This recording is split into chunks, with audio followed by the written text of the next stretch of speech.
Hello, and welcome to another Tending Tuesday. As you can see, I am still here in Carpinteria, California, at the ocean. I am involved in a writing project. The book that I'm working on is actually the manuscript is due in 2 months, so I'm in the beach shack essentially, and getting up each morning and really working on finishing that. It's great to be here with you today. And I am enthused about what I'm going to be sharing.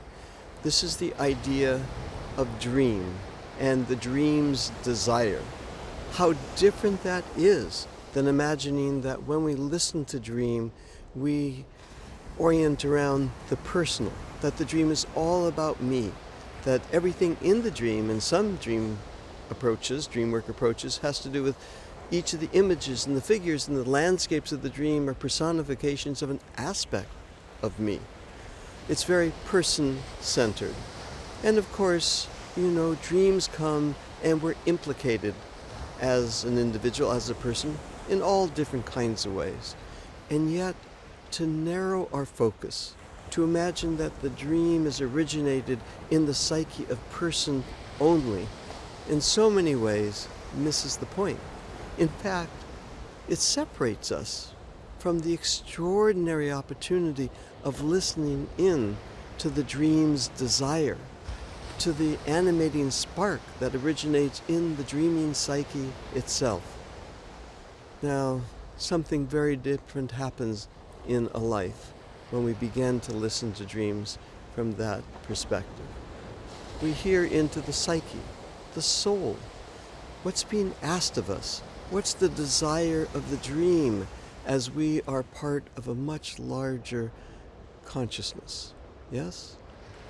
And what I've done in this Tending Tuesday is I've oriented around that idea, the dream's desire.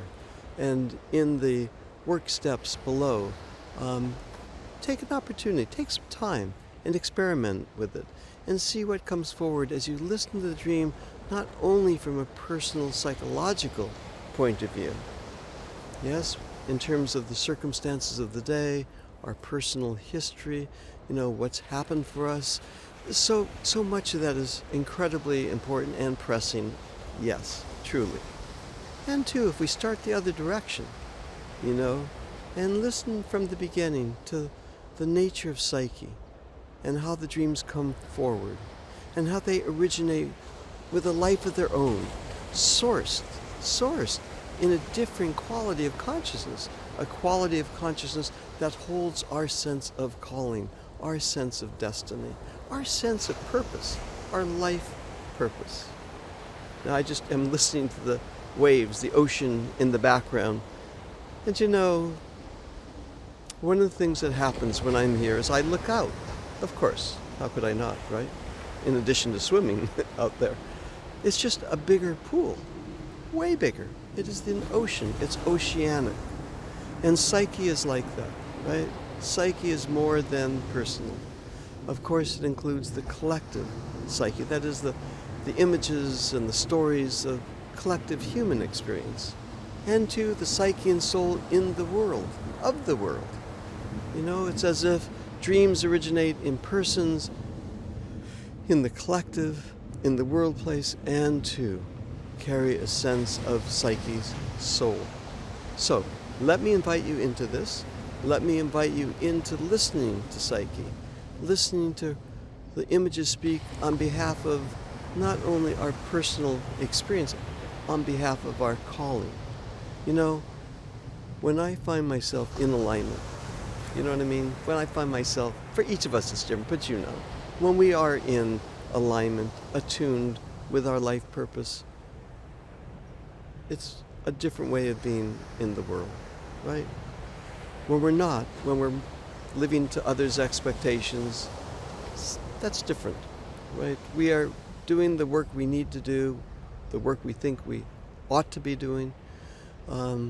We are, moved by necessity so often, of course, and we are asked to be in the world on behalf of what's needed. And yes, we affirm that, of course. And two, there's that other story that moves through each of us. That story that has to do with something that is unique, particular to our sense of destiny, our innate genius, right? It's innate genius that originates not in the mind only, not in my background only, not in expectations only.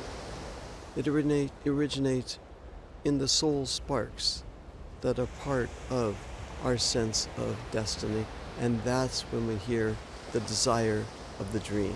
What is the dream's desire? What is it asking? Not only of itself, but how are we implicated in that movement forward?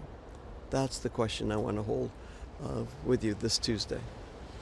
Now, December 18th, I'm going to be offering a workshop, and I'm going to really open this up as well. So if you're able, I invite you to attend that workshop as well. It's 3 hours. It's a Saturday morning. It's available to as many as would like to be part of that. For now, though, let's just take a moment and together, as a dream-tending community working in imagination, let's support one another in, looking through that window, through that looking glass, and allowing the dream to present itself on behalf of itself, and to allow the voices of the dream's desire to come forward and to be heard. Okay, I look forward to being with you again next Tuesday as well.